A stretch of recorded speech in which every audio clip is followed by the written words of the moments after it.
Any type of acne scar concealer should be oil-free and non-comedogenic.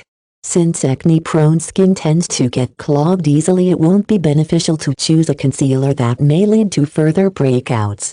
Even skin that has been clear for some time may experience a new bout of breakouts if a heavy oil-based product is used.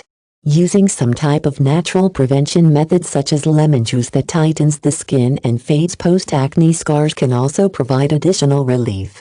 An acne scar concealer may come in liquid or stick form. Many prefer to use stick forms of concealer since they tend to be cream-based and provide better coverage. There are some green-colored stick concealers that help neutralize the redness and inflammation associated with some types of acne scars. They are effective at helping to conceal post-acne marks that result in temporary hyperpigmentation spots that resemble chickenpox marks. Full coverage for some types of acne scars may not be achieved with concealer alone. Many individuals use concealer as a part of an overall coverage program. Primers, foundation and powder are usually used in addition to concealers. It is important to make sure that the concealer blends in with the skin tone and looks natural in daylight.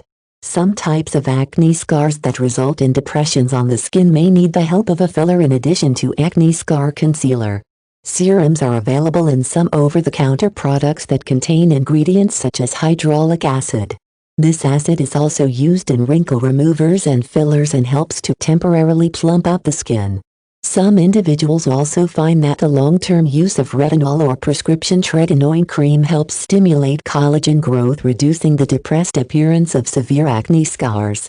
There are a few lines of concealers that are specifically formulated to be an acne scar concealer. Some are available through online vendors or in major department stores. They provide ample coverage while helping to fade the redness and inflammation associated with both depressed and flat scars.